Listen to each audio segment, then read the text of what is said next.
Hello and a very warm welcome, viewers. You're watching the brand new edition of To The Point with your host, Kriti Mishra. Prime Minister Narendra Modi on Monday addressed the CoWin Global Conclave as India offered CoWin platform as a digital public good to the world to combat COVID-19. Prime Minister said that given the importance of vaccination, India decided to adopt a completely digital approach while planning its vaccination strategy. Through CoWin, India has administered 350 million doses of COVID vaccines, including 9 million people in one day few days ago. Furthermore, vaccinated people do not need to carry around fragile pieces of paper to prove anything. It is all available in digital format. And as CoWin is set to go global, joining us today on the show is Chief Executive Officer of the National Health Authority of India and Chairman of Empowered Group on Technology and Data Management to combat COVID-19, Mr. Ram Sharma. Sir, welcome to Sansad TV and thank you so much for joining us. Thank you very much for having me on Ram Sewak TV. It's always a pleasure to come to your platform. Thank you so much, sir. I look forward. Thank you, sir. Thank you, sir. And let me begin by quoting Prime Minister. A safe, secure and trustworthy proof helps people to establish when, where and by whom they have been vaccinated. Digital approach also helps in tracking the usage of vaccination and minimizes the wastage, unquote. Mr. Sharma, CoWin has become the foundation of COVID-19 inoculation drive in India. Your opening comments, sir. Well, again, thank you very much for having me on your platform. I think the words of the Honorable Prime Minister actually succinctly summarize what CoWin is towards vaccination. So essentially, we had to develop a scalable, robust, reliable, and easy to access system to actually monitor, evaluate the vaccination program in our country. And we had to do it pretty fast because the Prime Minister launched the vaccination drive on 16th of January. And we had to come up with the platform which has all these attributes of interoperability, scalability, also inclusion. And that we came forward, and I'm proud to say that this platform has scaled to 350 million vaccinations.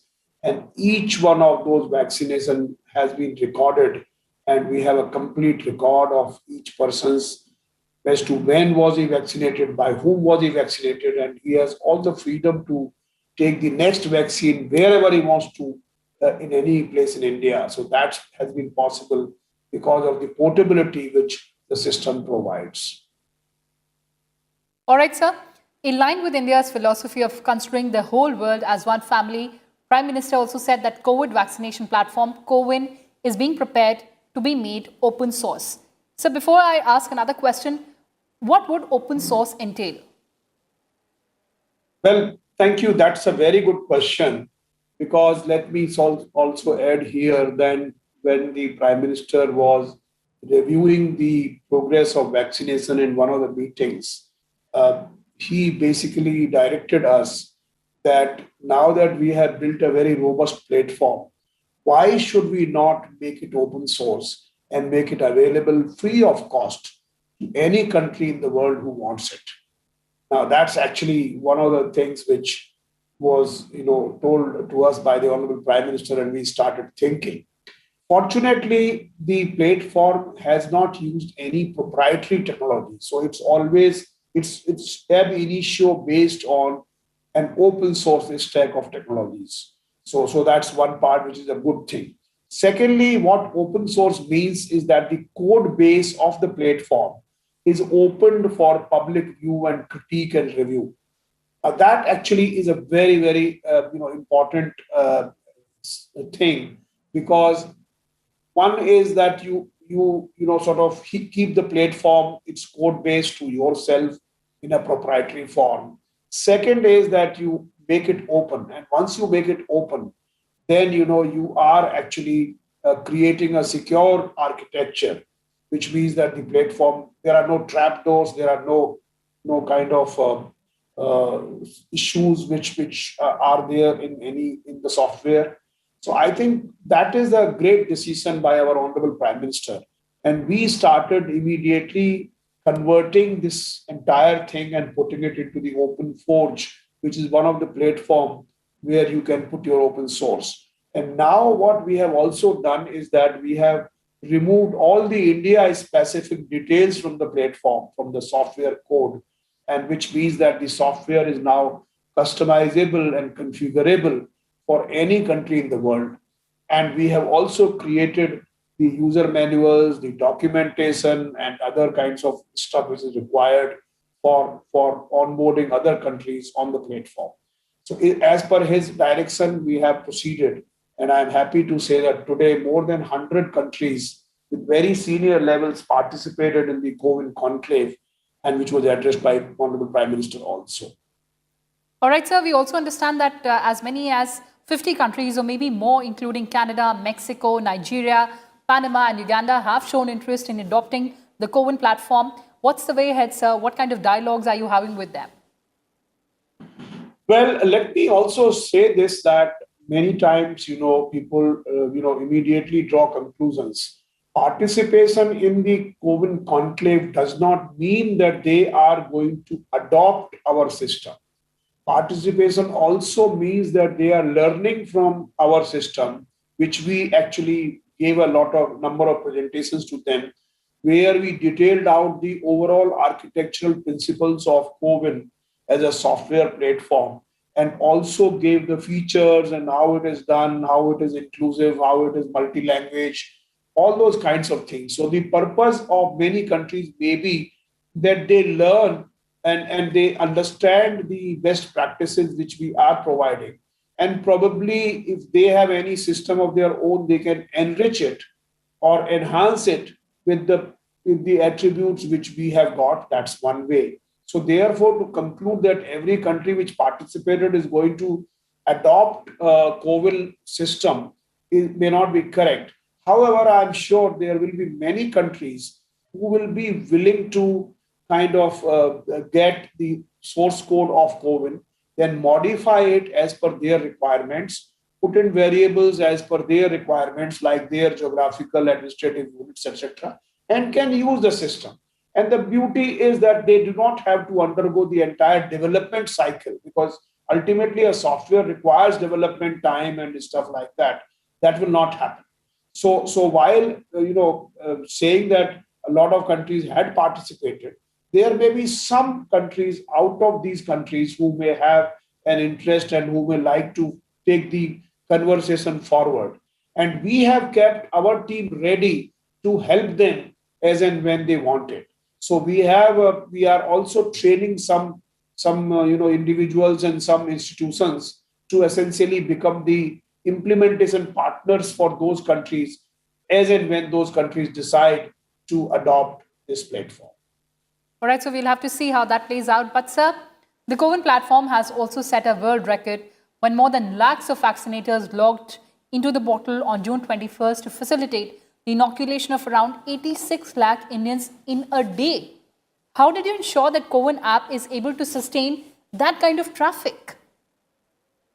I think, again, it's a very good question, because when we build a software, we do not build a small software. And as you know, softwares also are of, sometimes softwares can be built for a short or a small population, but these softwares do not scale. And therefore, what is important for us is that whenever you build a software, because we are so large in numbers, we have 1.3 billion people, which is 1/6 of humanity on this planet.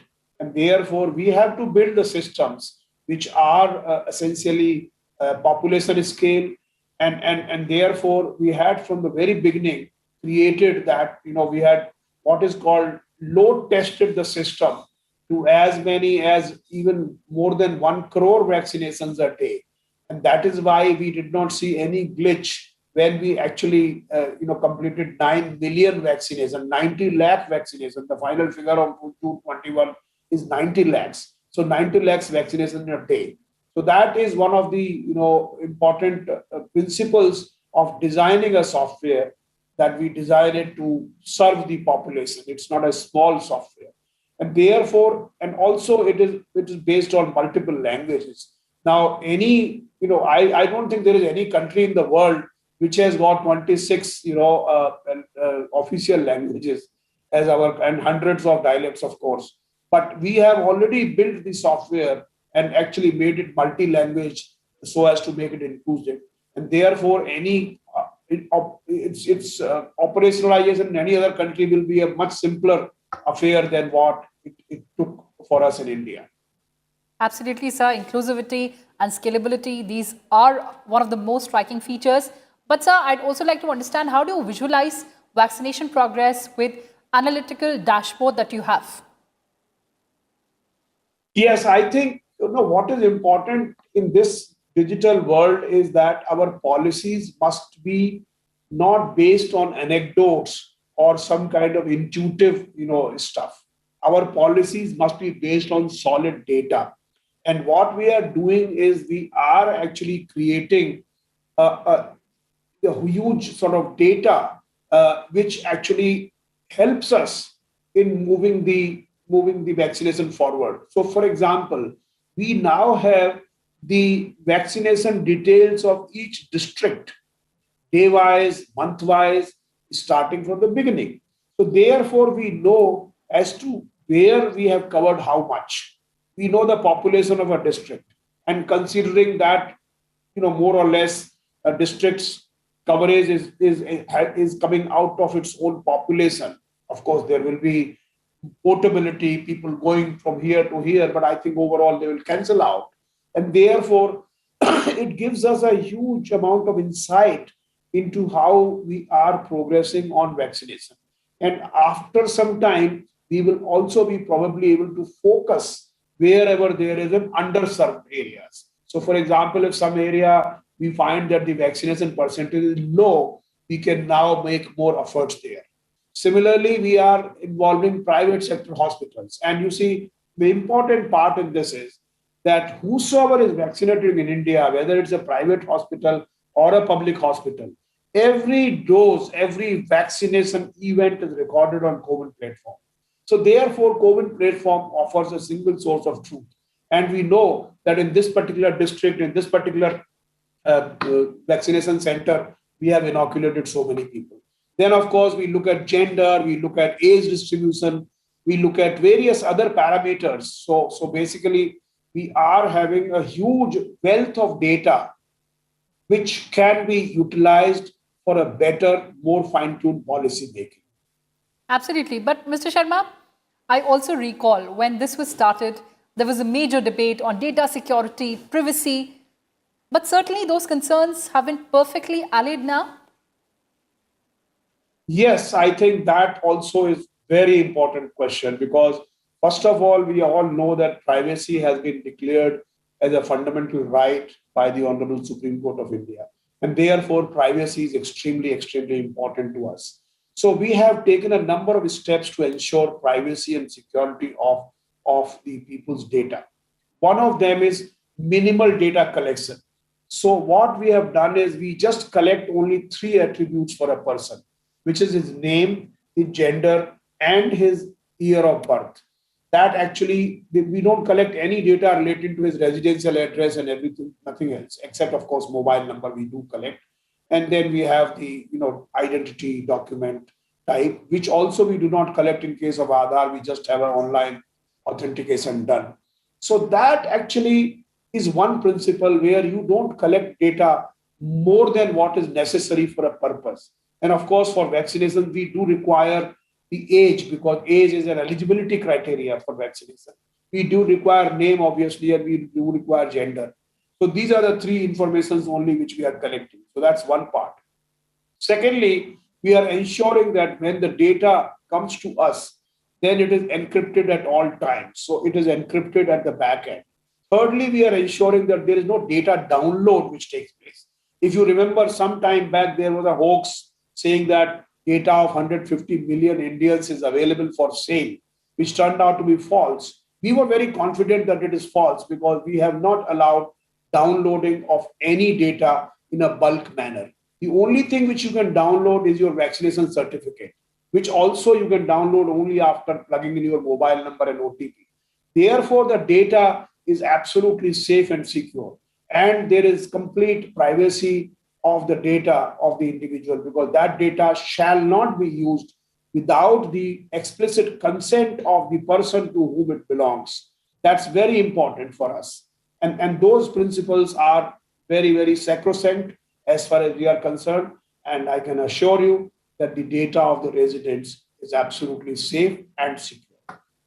That's a very important point that you're making, sir, that our data is absolutely safe and secure. But, sir, today, as we talk about Made in India CoWin going global, I'd just like to understand, as India led the vaccine drive with tech interface with CoWin, what were the challenges that came your way? Well, let me tell you very honestly that we have learned a lot from our experience in Aadhaar and also UPI. For your kind information, I was the CEO of Aadhaar, the Director Yes, sir. General and Mission Director, during Yes. 2009 to 13 for 4 years. And actually, during that period, we developed all the protocols. And when I left, I think we had a substantial number of Aadhaar generated. So it was a running enterprise, so to say. So we have learned a lot from that. And we have also learned more from the UPI as an architecture. So I think what is important is I realized that, what we were doing in the beginning was not really enterprise grade stuff. So I think we had to change that. And what we did was essentially to make it a demand driven system and make it easy for people to get it. So one idea was to have a username and password. We said this is not going to work because people are not going to remember the username and the password. So the best way was to have people enter their mobile number, and once they get an OTP on the mobile number, then enter the OTP. So that is the most intuitive and a simple way to get into the system.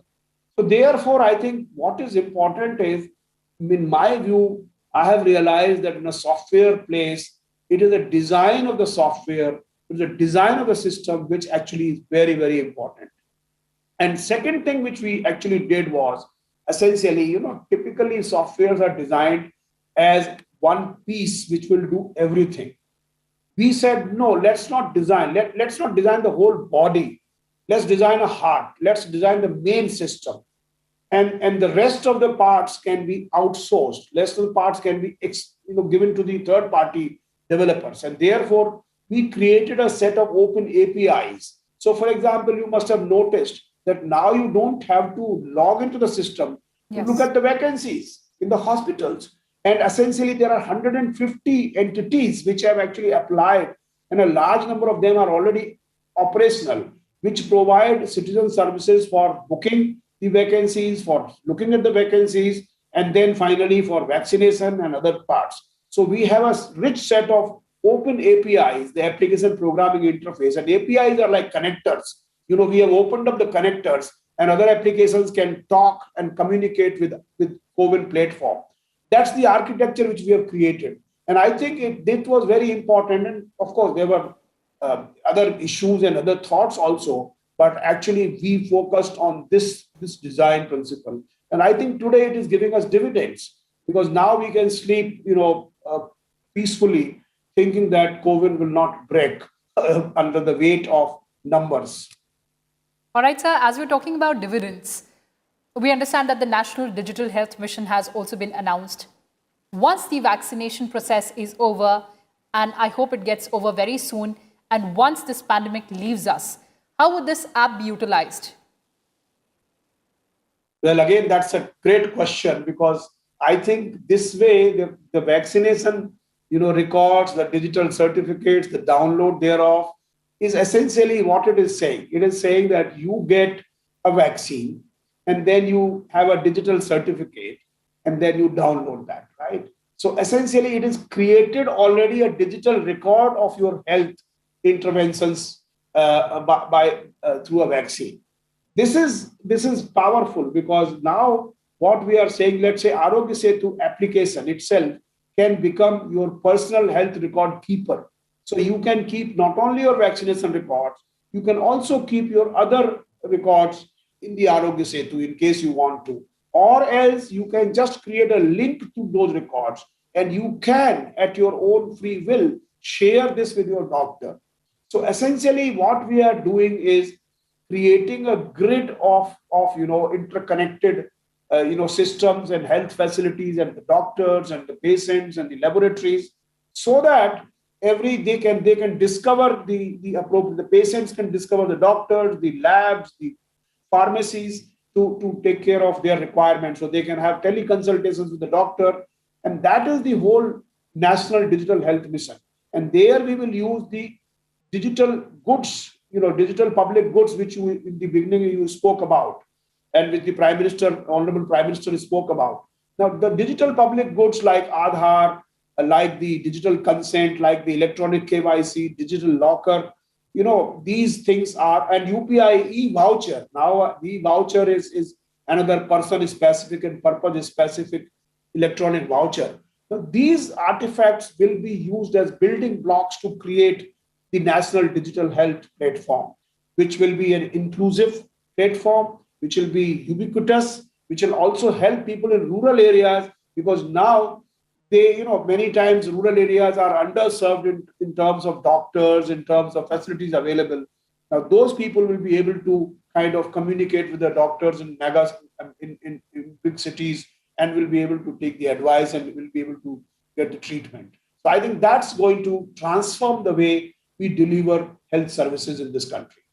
Absolutely, sir. And as we sign off, let's borrow another phrase from Prime Minister. One Earth, one health. Humanity will certainly overcome this pandemic. Your thoughts, sir?